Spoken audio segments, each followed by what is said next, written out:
मसीह यीशु के जिंदा पाक अल-फतह नाम है।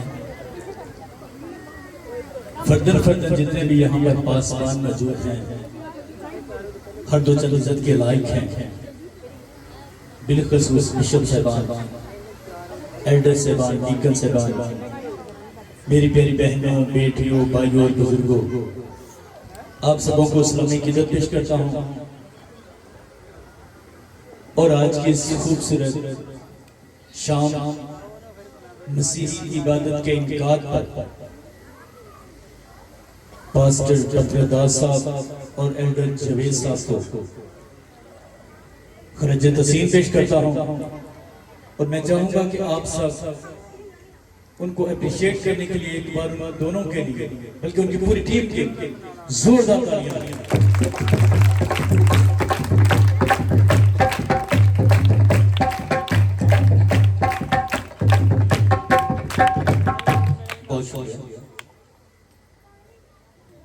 अभी कलामे खुदा होना है, अभी मैसेज है खुदा का। तो मैं कलामे खुदा में से किसी टॉपिक पर भी आपसे घंटों बात कर सकता हूँ, लेकिन ये मुमकिन नहीं, ये ठीक नहीं, ये अच्छा नहीं लगता, मुनासिब नहीं लगता कि अभी जब खुदा के कलाम को शेयर किया जाए तो मैं किसी न किसी बात को आपसे शेयर करूं, तो ये मुझे ठीक नहीं लगता अखलाकी तौर पर। लेकिन जो बात आपसे बात शेयर करना चाह रहा हूं वो भी मसीहों के लिए बड़ी इंपॉर्टेंट है। चलें आज आपसे एजुकेशन के तरफ से बात करते हैं, क्योंकि बड़ी कसीर तादाद में मेरी बहनें, मेरी बेटियां यहाँ पर मौजूद हैं, भाई भी हैं।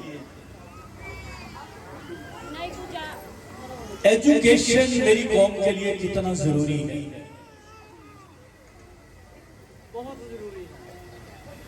अगर मैं इस टॉपिक पे बात करूं तो मुझे बड़े घंटे चाहिए ये बताने के लिए कि जिसकी आप यहां पर बैठकर इबादत कर रहे हैं, 5 घंटे से 5 बजे से यहां से पर प्रेयर हो रही होगी तो तकरीबन यहां पर 8:30 9 बजे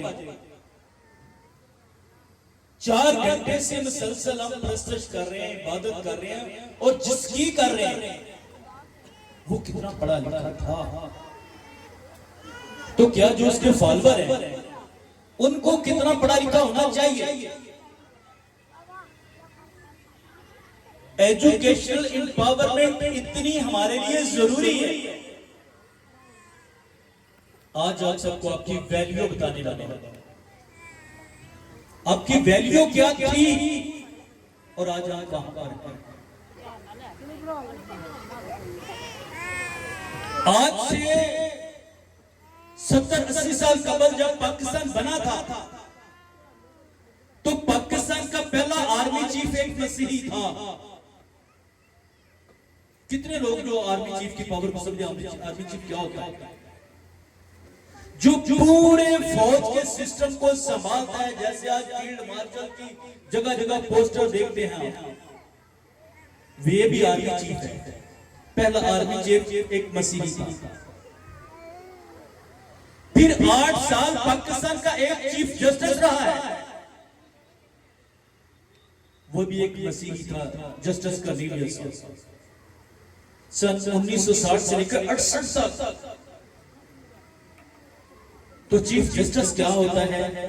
जो अभी प्राइम मिनिस्टर को घर भेज सकता है वो चीफ जस्टिस होता है।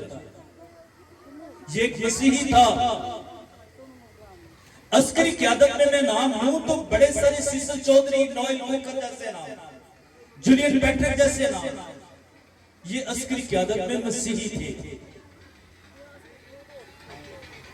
अगर 40 साल पीछे जाए तो जब किसी हॉस्पिटल में सफेद यूनिफॉर्म में किसी बहन बेटी को देखते थे तो पूछना नहीं पड़ता था, पता होता था ये पक्का में हमारी क्रिश्चियन बहन है।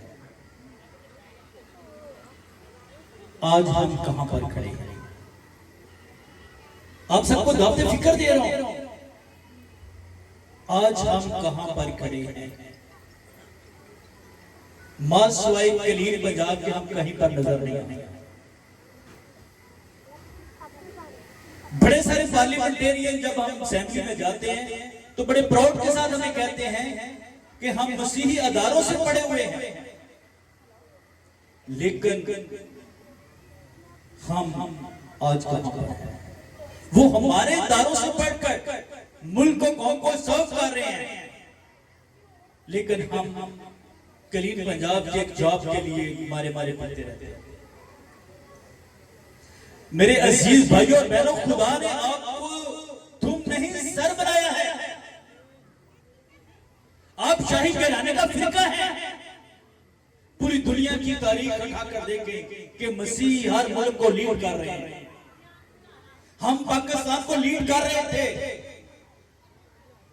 लेकिन बदकिस्मती से आज हम कहां पर खड़े हैं। आप सबको एनकरेज करना चाहता हूं, आपको आपकी वैल्यू बताना चाहता हूं। आप अपने बच्चों को स्कूल भेजिए। तालीम के बगैर मेरी कौम तरक्की नहीं कर सकती। तालीम के बगैर मेरी कौम आगे नहीं बढ़ सकती। आपके पास एक ही रास्ता है, वो एजुकेशन, वो तालीम का रास्ता। चाहे आपको कितनी बड़ी कुर्बानी क्यों ना देनी पड़े। अगर आप, मेरी बहनें महंगे कपड़े पहनती हैं, आपको शायद गुस्सा आएगा, दिन में गाली भी मुझे दे देना, कोई मसला नहीं। अगर आप महंगे कपड़े पहनते हैं तो सस्ते कपड़े। अगर आप 3 वक्त खाना खाते हैं तो 2 वक्त खाना खाते हैं तो 1 वक्त खाना खा लें। अगर आप टीवी को 2 घंटे देते हैं तो 15 मिनट दें। अगर ये मुनासिब सकते हैं कि टीवी मेरे बच्चों की और मेरे दरमियान खलल डालता है तो बिल्कुल वो भी बंद कर।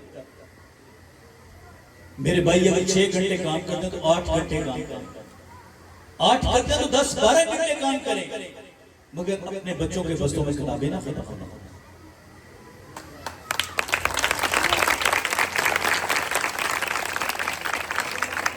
यही एक मेरी कौम के पास आगे बढ़ने का रास्ता है। मैं उम्मीद करता हूं कि जब ये माए अपने बच्चों को तालीम देंगी, मैं यहां पर एक खुदा के बंदा मर्द खुदा मूसा की बात आपसे शेयर करता हूं। माओ की वैल्यू बताने लगो, माए कर क्या सकती हैं। मर्द खुदा मूसा की हर रोज उसे एजुकेट करती थी कि बेटा वो जो खेतों पे काम कर रहे हैं वो आपके लोग, वो जो भट्टों पे काम कर रहे हैं वो आपके लोग, तू बड़ा होकर इनको आजाद करे। क्या फिर मर्द खुदा मूसा बनी इस्राएल कौम को आजाद हुआ या नहीं हुआ? उसकी मां से हर रोज एजुकेट करती थी। और मैं गुजारिश करता हूं, बल्कि दस्तबस्ता गुजारिश करता हूं, हर रोज मेरी बहनें, मेरी बेटियां, मेरे माए अपने बच्चों को तालीम दें कि बेटा तू बड़ा होकर डॉक्टर बनेगा, बेटा तू बड़ा होकर इंजीनियर बनेगा, तू सियासतदान बनेगा, तू सियासतदान बनेगा, तू ब्यूरोक्रेट बनेगा। बड़े बड़े ख्वाब उसे दिए गए, जैसे मेरा खुदा बहुत बड़ा है, वो यहोवा यरी है, वो सब कुछ मुहैया करने की कुदरत रखता है। वो आपके बच्चों को ऑफिसर बनाने की कुदरत रखता है। लेकिन माए अपना किरदार अदा करें, माए हर रोज उन्हें एजुकेट करें। और ये कभी नहीं होता कि एक कौम बड़ी आसाइश की जिंदगी बसर करे, 3 वक्त खाना खाए, 8 घंटे पुरसकून नींद ले, 1-2-3 घंटे टेलीविजन टीवी देखे, तो फिर कहें कि मेरे बच्चे पढ़ जाएं, तो ये इट इज नॉट पॉसिबल। इस तरह से नहीं होगा, आपको कुर्बानी देना पड़ेगा। आज वक्त, आज हमारी वजीर आला पंजाब मोहतरमा मरियम नवाज साहब, वो भी हालांकि जीसस एंड मेरी कॉन्वेंट से पढ़ी हुई है, मसीही इदारे से पढ़ी हुई है, उसने मसीहों को मुकाया कि ये मेरे सर का ताज है। बड़े सारे मसीही होनहार बच्चों के लिए हमारे पास स्कॉलरशिप है। हम हर 3 माह के बाद अपने होनहार बच्चों को पैसे देते हैं, स्कॉलरशिप देते हैं। आज मसाइल की कमी नहीं है ना। आज इस तरह से है कि मेरी फाइल पर मेरे नाम के आगे मसीह आ जाएगा और मेरी फाइल दबा दी जाएगी। आज मेरी वजीर आला मेरिट और शफाफियत पे यकीन रखती है। जो बच्चा काबिल और लायक होगा वो पढ़ा लिखा, उसको जॉब मिलेगी। मुझे प्राउड फील होता है मेरे प्यारे भाई कुगिल की बेटी चंद माह में इसी साल में डॉक्टर बन जाएगी, मेरे गांव से डॉक्टर बनेगी और मेरे प्राउड फील करूंगा। ये कुछ छोटी बात नहीं, ये बहुत बड़ी बात है। तो मैं चाहता हूं मेरी यहां से बहुत सारी बहनें बेटियां डॉक्टर, इंजीनियर और बड़े सारे होते बचे। ये थी एजुकेशन के तलक से। एक छोटी सी बात करके मैं जा चाहूंगा। मुझे पता है अभी एक कलाम में खुदा होना है तो इसमें भी टाइम चाहिए। एक मेरी बहनें, मेरी बेटी, मेरे भाई यहाँ पर मौजूद है। एक छोटे से जुमले से हम बड़ी जल्दी अपने आप को अंदर से कमजोर कर लेते हैं। आपने एक रिसेंट फैसला सुना, सुप्रीम कोर्ट का फैसला था। एक 12 साल कुछ माह की बेटी थी और उसको कन्वर्ट हो गई। सुप्रीम कोर्ट ने उसके हक में डिसीजन दे दिया। बड़े सारे लोगों को उसके फैसले का पता होगा, बड़े हलचल मची, बड़े प्रोटेस्ट हुए। तो मैं यहाँ पर अपने तमाम बहनों भाइयों को इनकरेज करना चाहता हूँ, अपनी वैल्यू को देखें कि आप खुदा के चुने हुए लोग हैं, आप शाही घराने का फिरका है। हम तो कभी कभी हमारा किसी का रंग साफ हो तो हम इस बात पे बड़े डिप्रेस हो जाते हैं। कोई हमें कहेगा आप तो क्रिश्चियन नहीं लगते। जब कोई इस कदर ये बात हमसे करता है तो इस बात पे अपने आप से बाहर हो जाते हैं कि हमें ये कहा जा रहा है कि आप क्रिश्चियन नहीं लगते। ओ भाई ये क्या उसके पास पैरामीटर है? इसके लिए मैं बिलखुसूस हाथ जोड़कर अपनी बहनों बेटियों को, माओ को नसीहत करूंगा, आप जिंदा खुदा के मानने वाले लोग हैं। आप खुद कफील बने, अपने घरों में अपना काम करें, सिलाई कढ़ाई का काम करें। कोशिश करें कि किसी के घर में आपको काम करने के लिए ना जाना पड़े। जब आप अपने घर में अपना दस्तकारी काम करेंगे, मैं पासवानों से भी गुजारिश करूंगा, कोशिश करें कि आप हमारी बहनों बेटियों को छोटे छोटे स्कूल बना के दें, संडे स्कूल बना के दें, जहां पर सिलाई कढ़ाई का काम, दस्तकारी का काम खुद मेरी बहनें बेटी घर में करें,